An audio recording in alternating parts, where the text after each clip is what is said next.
Well, if you're watching this episode, you've probably already seen the episode that the girls are working on over here.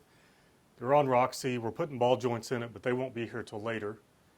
Doing some polishing. We did some touch-up paint.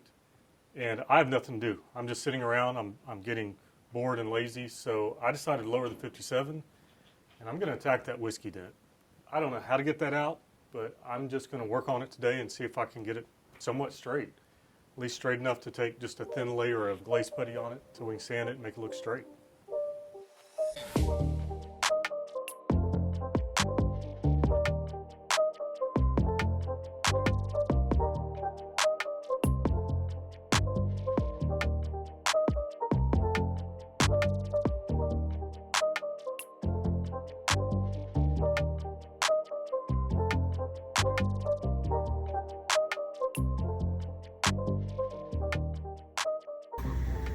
That's so cool, Aaron. It's a neat tool.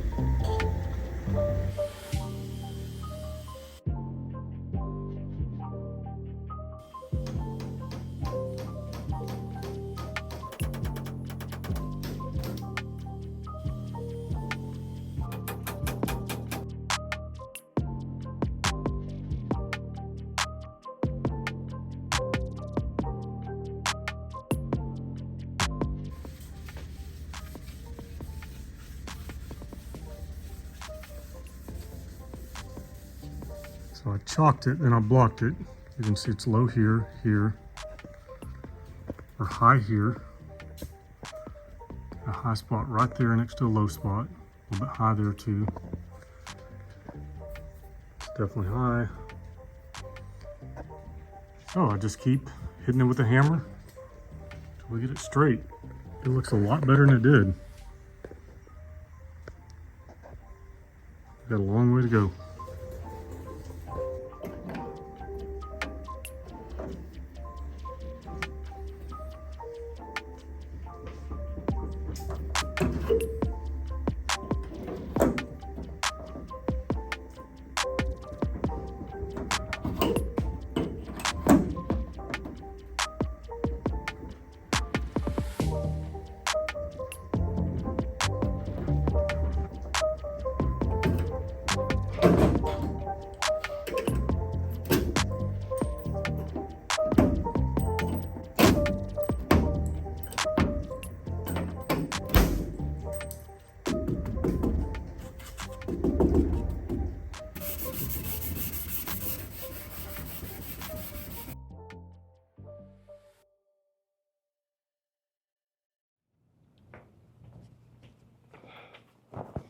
Alrighty, we have just arrived here at the shop this morning. Aaron has gotten a lot of progress done on that dent on the side of that quarter. I worked the dent out the best I could. I've got a bit of a ridge now, so I need to go in there and try to smooth it down a little bit more. I'm not a professional body guy, so there's going to be some filler on top of it, but I'm pretty happy with the way it's turned out so far. I think what we should do today is cut out these rust spots on the sides, weld new pieces in. I think Emily would have a good time doing that, and she'll be able to weld in, hammer it in, grind it out, and just look over it for more dents and see. I mean, it's just part of the process. We're going to look over it, and if there's any major metal issues, we're going to fix it today and just have some fun. You might be able to hear it. Emily and I both caught a cold, and we have been sick, so my voice is growly, and we're coughing and hacking, but this is the first day without fever, so we're in the shop. We're excited to get to work. Progress shall continue on the 57, and we're happy about it. That's right.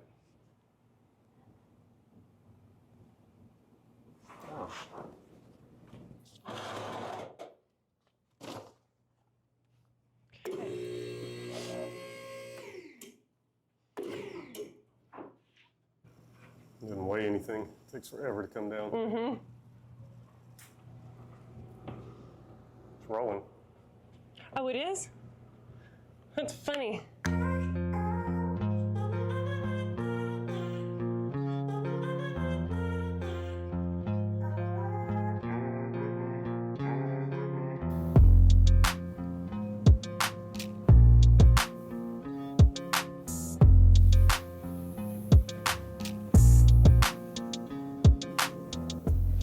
This is a pretty good example of how important it is to walk away and then come back.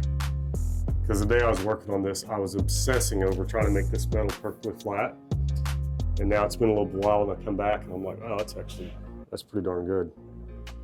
I can feel with my fingertips some high points, and I'm not sure if I need to try to knock that down more or if I just glaze from like here to here and then blend all that in, because I don't feel anything like super high and I don't feel any major dents. We do need to weld this hole, this hole, and this hole, and then we've got two up here. Our trim goes along here, and this is where they pulled dents in the past. That's the technique they use.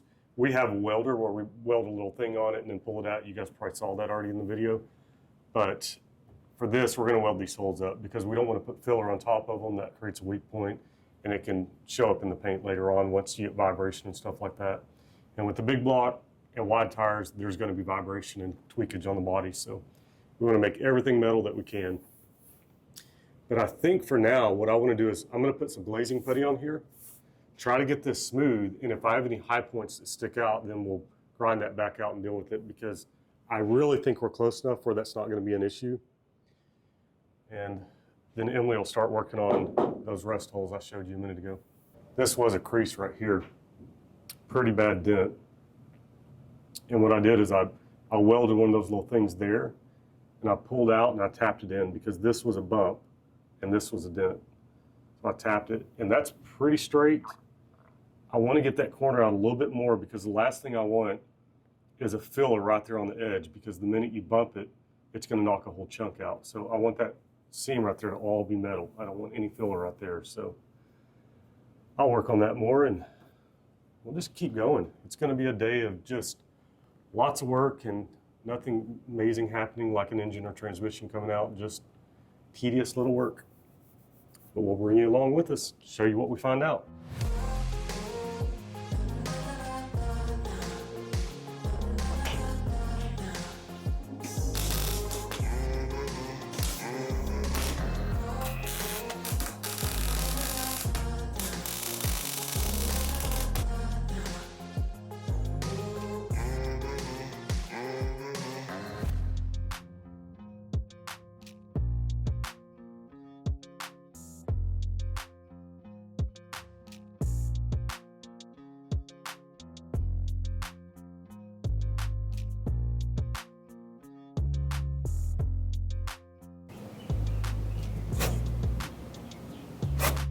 Y'all know that Peak Auto is one of our biggest supporters of this channel, and if you like to support companies that support people you like, consider grabbing some of Peak Auto's new coolant.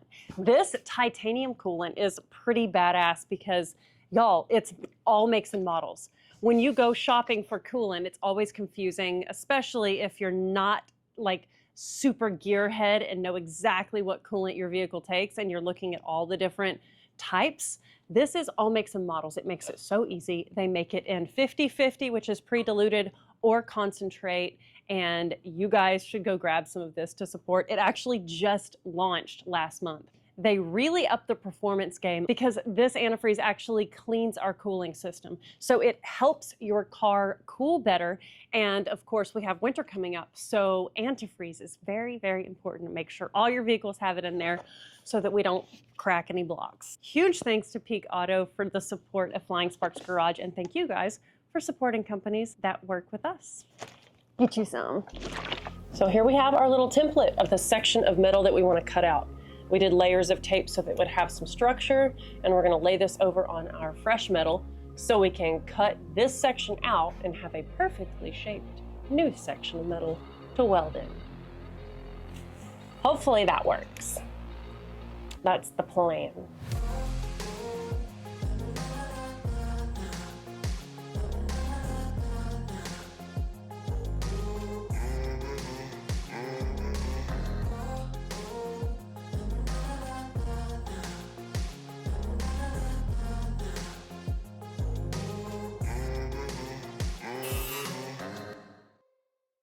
Got it. Go all the way around the car now and build our little templates so we can cut our pieces out and get them soaking in the evaporust so they're ready to weld in when the time comes.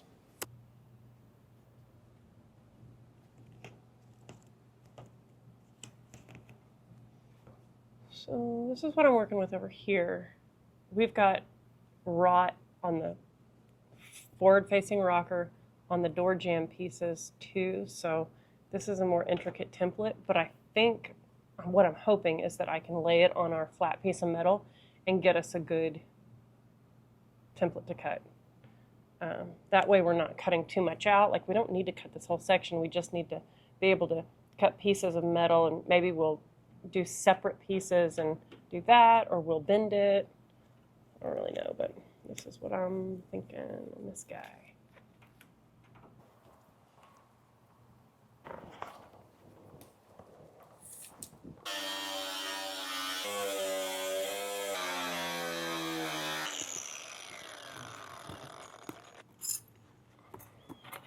Good deal.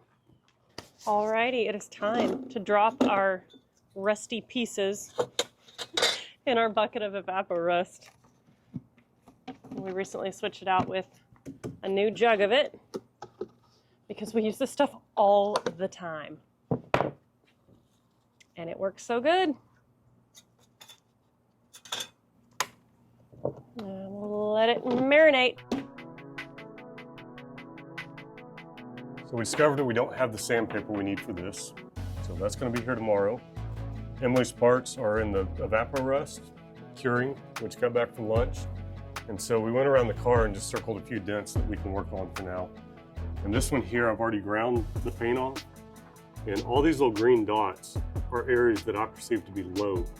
So we'll take these little tabs, I don't know what they're made out of, but we'll weld those on and then pull that specific area till we try to get this a little bit more even. And once it's close, we'll start using a dolly and hammer on it. And that's what I'm doing now. This top one. I want to say this tool was like $230 on Amazon, and it came with like the little needle things you put on there, these washers. You can weld those to the car and then pull a bunch at a time. Not much money, in my opinion, for the amount of work that it is to try to get this stuff out. So if you do more than one paint job every 10 years, I'd recommend getting one. Right there.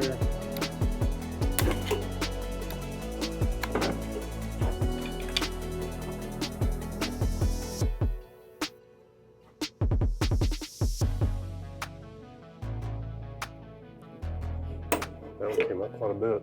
That's good. Yep. Wow, that is so cool. I'm trying to not pull it out too far so it creates a ridge like I did over there.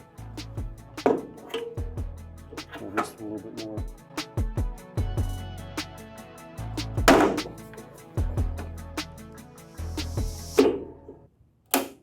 So I got everything pulled out where I think it needs to be. I still feel some low spots, but that's not to say that low spots. It might actually be that my spots are high. So I'm going to dolly it a little bit and see how she's looking.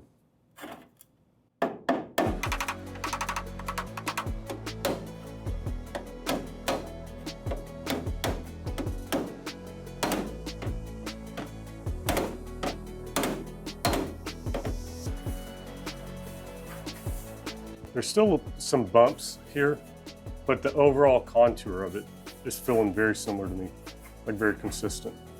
We'll knock those bumps down and I think we can fill that part.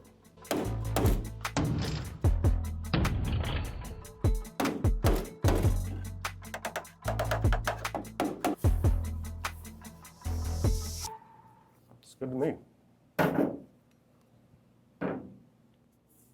We painted it, road tripped in it, and then we sold it to Robert and Carol. And they asked me on the 4th if I wanted to buy it back, and I said, yes, I'll take it. So we're going to turn that into a road course car. A road course? Yeah.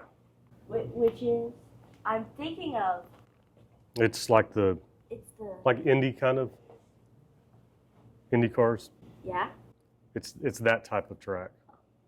So, Cool. yeah, because I went out to that Who's Your Driving school, Yeah. and all those guys were like so much faster than me, and I couldn't keep up. So I was like, I'm going to go home, I'm going to build a race car, and I'm going to learn to race. That sounds fun. Yeah. And you can drive it. Yeah. I'm going to stick shift swap it. It's automatic right now. So as y'all can tell, we sat down and Aaron's in his hammock, and the kid is here, and we were catching up about projects because we need more cars, right? Well, you know, we just went on this adventure to Palm Springs and did the track day with our friends at Hoosier. I have a cough drop in my mouth. And Aaron is hooked on road racing and tracking things. And so, as we all know, Miatas are great track cars. And we had one years ago before the channel and sold it. But the people that we bought it from, or that we sold it to, want us to buy it back. So we say yes. So, upcoming. Apparently the kid's gonna drive it too. You know, lots to come. But it is like 4:30 now, and we had a late lunch, and we're feeling super lazy, so we're gonna get back to it tomorrow. We'll see y'all then. It's a new day, and we are back in the shop for more progress. I am about to pop the top on this Evapor Rust to check the metal out that I left in there overnight, because it's time. They've been cooking all night. Check them out. Not bad. This is just a quick reminder to go and grab some Flying Sparks Garage merch. It makes a huge difference for us in continuing these episodes for you guys. And I tell you, when we see people wearing our gear, it makes us so happy for you guys to be flying the Flying Sparks Garage colors. So thank y'all so much for the support. Go grab up the merch that we have in the store, because once we sell it all, we will be able to buy more. And we have so many cool ideas for merch, including a shirt for the kids build, including less words, more work. A lot of the shirts that you guys have requested, we have plans to order. So buy up what we have in the store so we can grab more stuff, so we can grab more gear soon. Thanks, y'all. So this morning, I used some 80 grit to knock that metal down a little bit more, get some teeth in there so the glazing putty has something to stick to. Ran up to O'Reilly, got some fantastic glaze. That's what it says on the bottle. I've used this in the past. It's pretty thin. It's kind of self-leveling. And I think it's going to be plenty good for this because we have most of the dents out. I'm just going to mix this up, wipe it on there, and that'll be our first step in actually moving in the direction of getting paint on this. First, we're just trying to get some filler in there. We'll start working on smoothing it here in a bit. Because I'm not an expert, I'm going to sand it down, see where the high points are, see where the low points are, and then we'll work away from there. Typically, when I'm doing this, it takes me 3 or 4 tries to actually get it looking decent. So, you know, if you don't know how to do this stuff, do it anyways. You can always redo it, and you learn something in the process.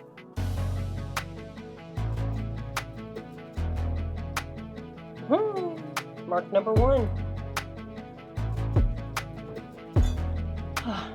So the next one is the tricky one that goes along the door jamb over on the passenger side. And Aaron is rather excited to bend this one because, you know, it goes door jamb, door jamb.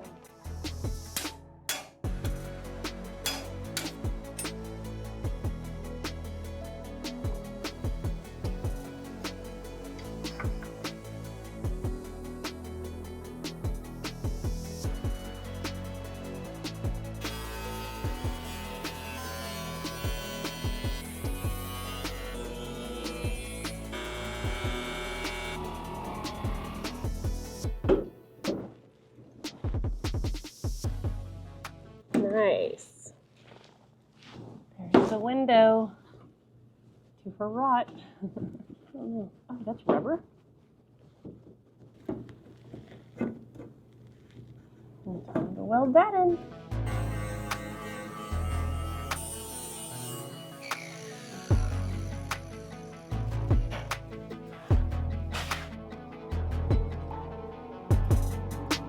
Good morning, beautiful. This is going to be exciting.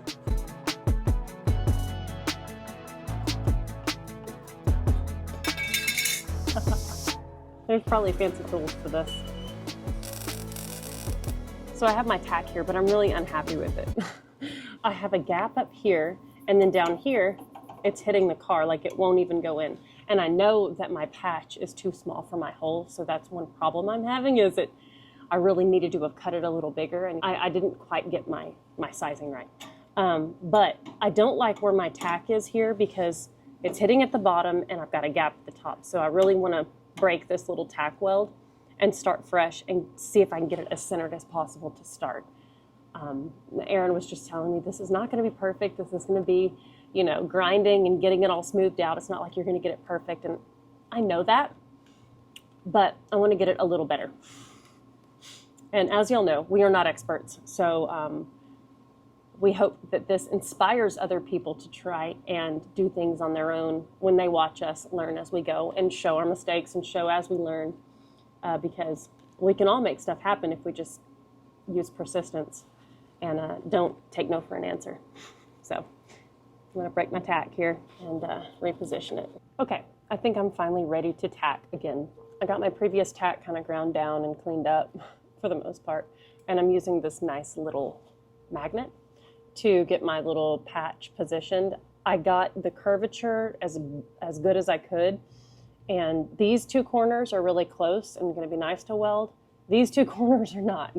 And I tried flipping it and positioning it all different ways, but this was the best way that I feel like I could do it with the cut that I have. So I'm gonna start tacking. I'm gonna tack, and just kind of slowly but surely tack all the way around. I would love to do like some kind of sick bead, but I don't want to warp the metal.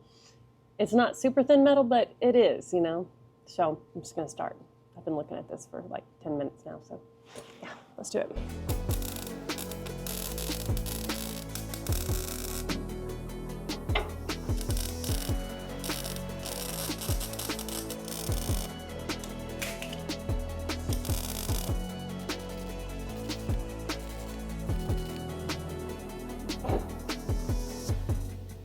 Looks like the Hawk Tua girl just took care of my welds for me.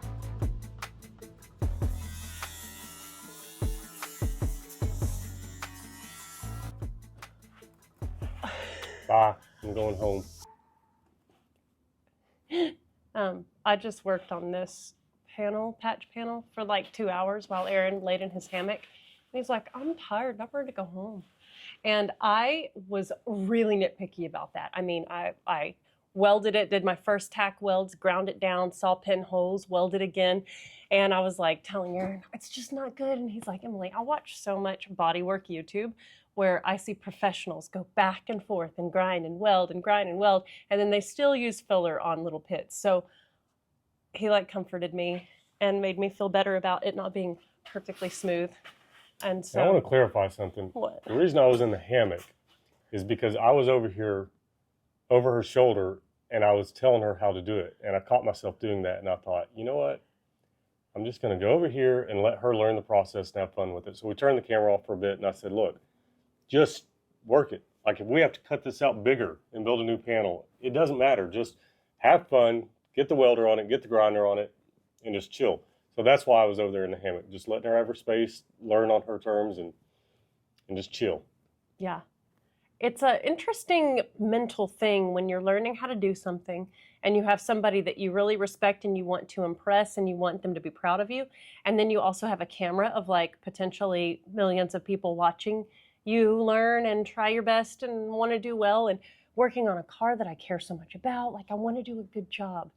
And I judge myself so much on being not perfect, but I want to be good. I want to do it right. So it is such a process of like, okay, if I'm not enjoying it, the whole idea is to come out here and build stuff and enjoy it. And if I'm stressing myself out or I'm worried about, you know, making him proud and wanting to do well for him and do well for you guys, it's good. He helped me with that. Like, Emily, just let's turn the cameras off and you just enjoy the process, because it is fun to weld. I love welding and I love metal work.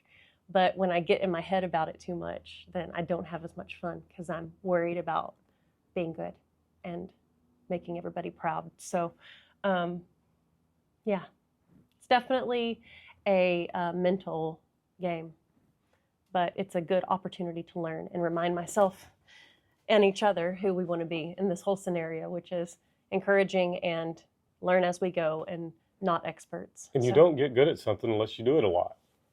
So just get in there and start doing stuff. Yep, that's right. Yeah. It's just metal. That's right. Good as metal. Well, we are going to head out for the night, and we will see y'all tomorrow for more progress. Looks good. I say wipe some bubble gum on it and sand it down. It'll be fine. It's not Swiss cheese anymore. Nope. Some days you wake up and you're like, we need to run to Summit. This was one of those days, so we got 57 parts. See y'all at the shop. We just walked in the door from Summit. We got a handful of things, but what Aaron is holding is one of the most important things to Right him, here. at least. Rocker panel. So Emily cut out that template, and I started trying to bend metal yesterday, and it was clear I could have made it work, but it's going to be a whole lot of work. So I got on Summit's website. They had this one in stock, and that's only like an hour and 2-minute drive for us. So what we're going to do is we're just going to cut this section out, and it doesn't really matter. It's going to have carpet and molding on it, but I just wanted it right. So since they had it in stock, we picked this guy up. So I'm going to start hacking this thing up. And then if we find anything else we need, we've got, you know, this whole other rocker to cut pieces out of. And this is a really thick metal. It's like the factory metal on this thing. The stuff we had originally cut out is a little bit thinner. So I'm excited. When I got this, it's like a really good heavy chunk of metal. And that's an important part of the car. If you get side swapped, I don't want either one of us getting hurt because I was lazy. So yeah, we'll start chopping this up, get it fitted in there, get it welded in, and then just do a bunch more grinding. Back to it.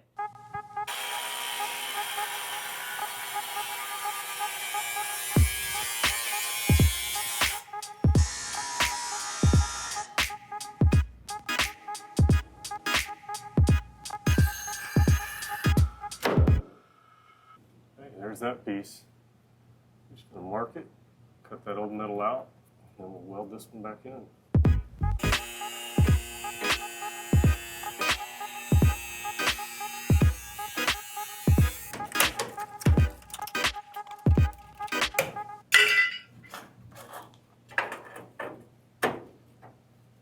Heck yeah, that looks nice.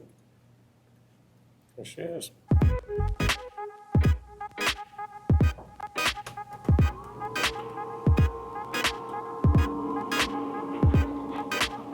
Thank you. Welcome.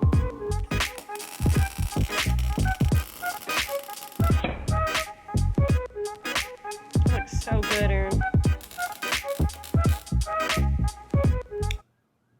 Well, Aaron was just welding away, and what did he find? You know, I started smelling something really funny, and then the weld wouldn't stick. And I realized this is an old car. It's probably got lead in it. So I got my screwdriver out, started scraping around, and sure enough, there's a thick bunch of lead. My Benzomatic torch has been out for years. I need to go buy one. So I'm going to get that, come tomorrow, and I'm going to melt all that lead out. For today, I'm done. So we will be back here tomorrow to resume work. See y'all then. Good morning. It's Sunday morning. Yeah, we're working the weekend because Emily and I had a cold and we were sick for a few days. So still got to get the work done. I just have my cheddar jalapeno biscuit. Emily's getting the camera stuff together, and I'm excited to use my new torch and try to get this junk out of here, the lead, anything that won't weld, I'm going to melt it out of here. So what I'm going to do is I've got my wire brush, I've got a screwdriver, and I've got this scraper. So we're just going to apply some heat. We're not real worried about warping because this is all dented already. Like, I've got to work all that metal anyways, so we're just gonna start putting some heat on it. And pretty quickly it should start to pull. If you ever worked with solder, this is very similar. Yep, there it is. See it going away? It's dripping on the floor.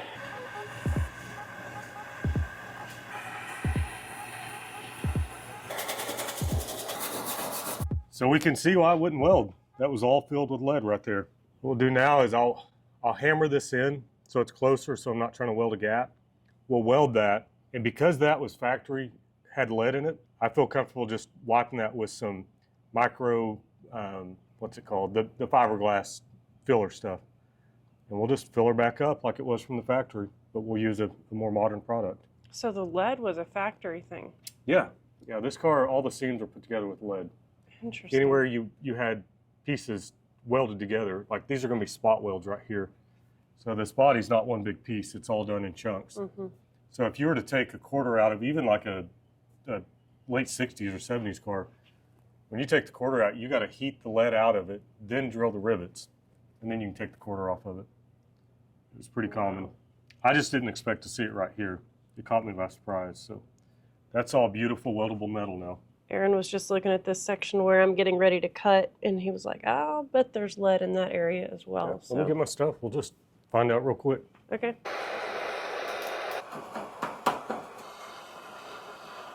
Oh, there it goes, dripping out. Oh, yep, I see it dripping. Well, you were never going to be able to weld that. That's crazy.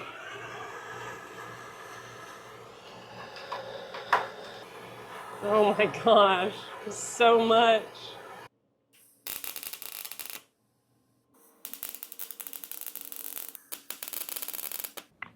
I swear it to you, Aaron is a perfect gentleman. I was just looking at my piece over there after he melted the lead out, and I'm like, I definitely want to make that patch bigger. And he's like, I'll cut it for you. So he is over there getting ready to cut me a new patch. Then I will trace it out, and I'll cut the old metal out so that we can get that patch in on this side. Progress. We just tucked Zen under the 57 a little bit because Aaron's going to actually use this fab table that we got from Lincoln. It's a really nice table, but we've just been using it for camera gear over here in the corner. Like, we end up charging all of our gear on it and not using it for a fab table. But he's like, no, I'm using it. It's got all these nice clamping sections where you can clamp stuff down. Yeah, it's like a jig set up there where you can put little bosses in here and it'll hold your stuff straight. So cool. We're using it a lot on this car.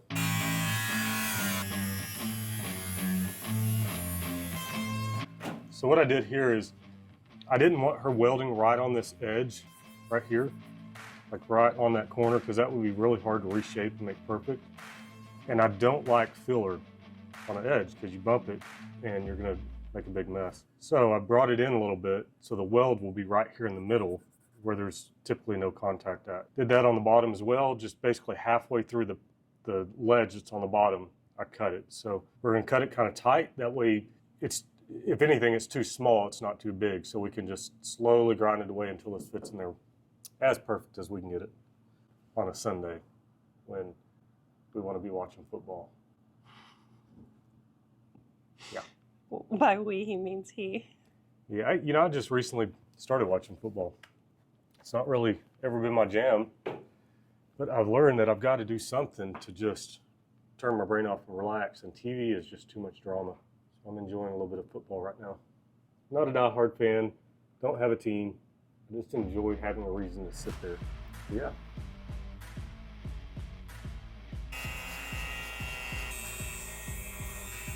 Look how satisfying that is.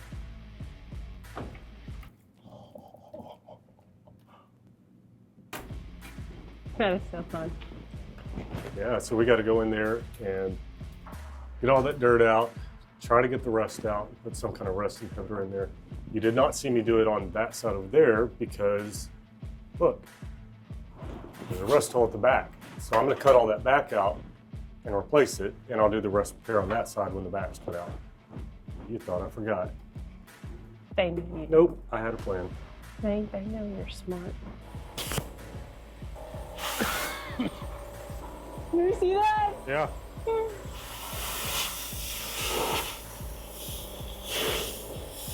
We're gonna go in with some of this here, it's really dark. Please hold. We're gonna go in with some of this internal frame coating. Now, it comes with this cool little kit for spraying up inside frame rails. Yeah, let's do it.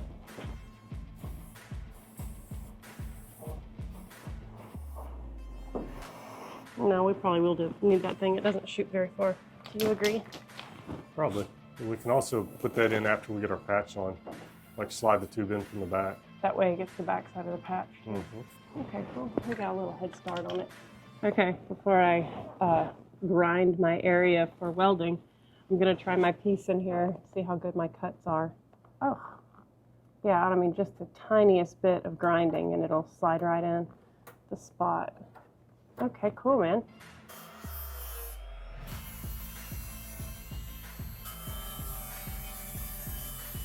Just really just a little bit more. So I'm going to shave off a tiny bit more of this metal.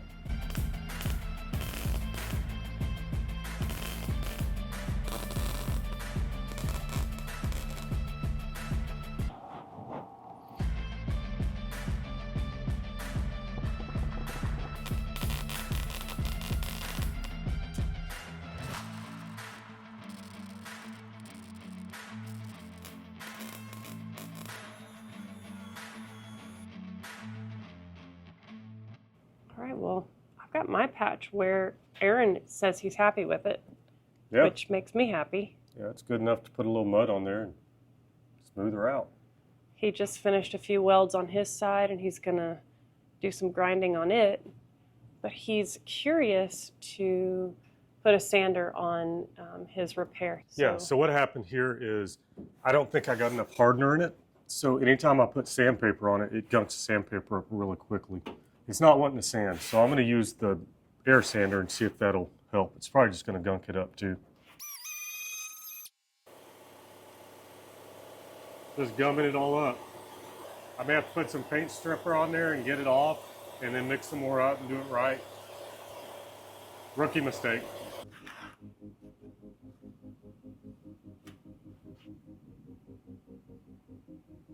So I'm going to use this fiberglass filler back here. I used the super thin stuff on the door because she got her welds really well. And so it really didn't need any more building up. Back here, this metal was just a little bit rough and a little hard to deal with. So we're just going to get something that's a little bit better. Hopefully, it actually was that I didn't use enough hardener, because if this stuff has gotten old and doesn't want to work, I'm going to have another problem area. It's looking really nice. He got this dent really nice and smooth. I mean, it looks so pretty. The shop dog is having ultimate Sunday naps. I mean, it is just, it's so good to be him. Truly.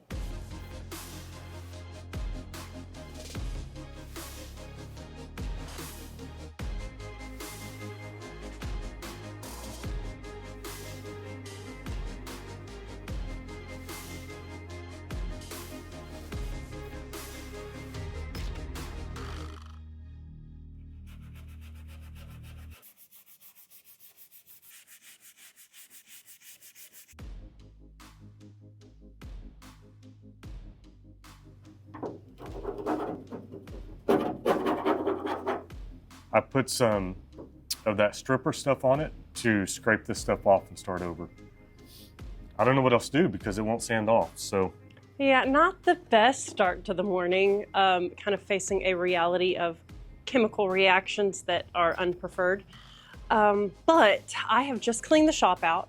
I've moved the Z-Car out and moved the Corvette out and cleaned up everything to where we can prime the areas that we did our patchwork. So all of those little metal patch panels, all those areas will be primed today and looking smooth. So that's on our list, in addition to dealing with the side of the car, that quarter that has the fiberglass stuff on it that's unhappy. So progress, not perfection. That's what we go for. Alrighty, just put another coat on there and put some plastic on it.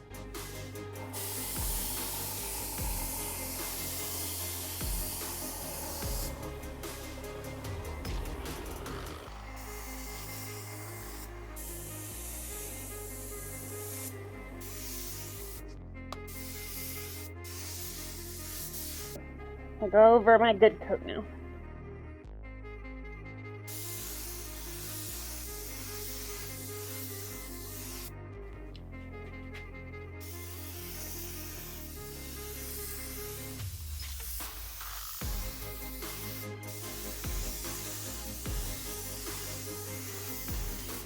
Alrighty, we got primer on it.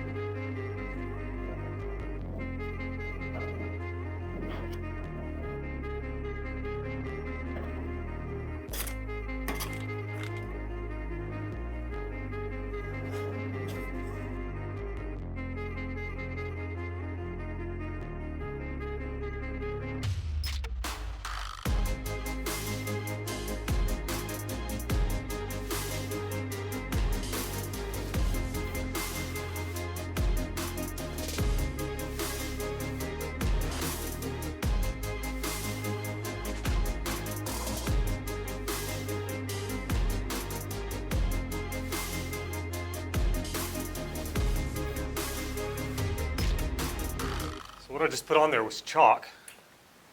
And you can see any low spot. That's obviously a high spot because that's shiny metal through it. But anything black is a low spot. And this is about what I expect it to look like because that was just one layer that I put on there. So we'll go one more, focusing on these dark spots.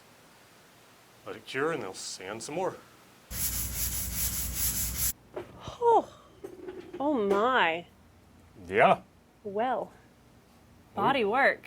Yeah, we got all that old stuff off. That was a pretty big job. We scraped most of it off, then I ended up getting the 40 grit grinder after it, and that took care of the rest of it. If you'll notice, it's not perfect. This is not ready for paint, and that wasn't the intention. The intention was to get it pretty good, because we're going to do a 2K high build primer on it.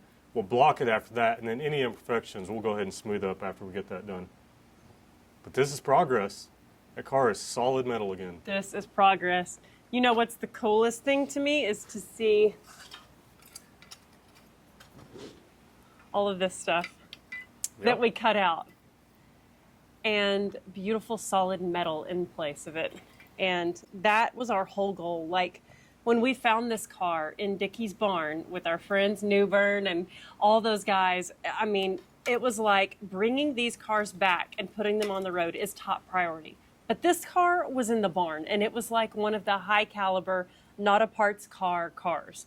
And I mean, this is really all the body rust that it had. And so this car was so nice. And now it's even nicer. And I'm just certain that Dickie is up there looking down on us like, way to go, kids. Yeah. It makes me really happy. And Bill, Dickie's best friend, if you're watching this, we love you and we appreciate all the love and support. We are so excited. Like Newbern and his best friend Brandon and Brandon's dad Bart are all taking their 57 Chevys that they got at Dickie's parts yard of cars to cruising the coast next weekend. And we wish we were going, but I'll bet next year we'll have this thing on the road and we'll have 4 of Dickie's cars on the road. Yeah, that's pretty exciting. Wouldn't that be awesome? I'm jacked about it. On the next episode, you're going to see me and Emily both underneath that car. We're going to sand the bottom, get it really nice, fix that rust hole that went on the rocker panel, the inside of the rocker panel. We'll get that fixed up. We also got mini tubs for the back, which I'm really excited about. They look just like the factory tubs, but they give you a couple more inches, so we can fit, I believe it said a 12-inch tire under it, which we have the capacity for because we're 4-linked, so that's real exciting. So we'll get going on that. It's going to be a rough job just laying up underneath there sanding, but you know, it's one of those things we have to get done, and the sooner the better because we can get it back down on the frame and get that thing where we can actually move it to all in one piece. I know we're not the only ones tired of looking at that rusty underbelly of that car. Yes. Oh, it's going to be so nice to keep seeing this thing just get better and better and better and better. And we're so thankful y'all are along on this journey with us. If you aren't subscribed, please hit that subscribe button and leave us a comment and a like. It makes a huge difference to us. And as always, we appreciate your support and we love y'all, and we'll see you on the next episode. And we'd love you more if you bought a t-shirt. Seriously, if you want to see us keep making progress on that, that's one of the ways that we fund these projects. So we have shirts, we have hats. I had a person comment on YouTube earlier that he's waiting for the next drop. Well, we've got to sell some of this stuff before we can drop more merch because Emily and I wrote a big old check to buy a bunch of shirts, and until we get a certain amount of those sold, we can't buy any more. So if you guys enjoy watching, we'd appreciate it if you bought something. Helps us out a lot. Now, are we outroing? Yeah, now I'm going home. See you guys later.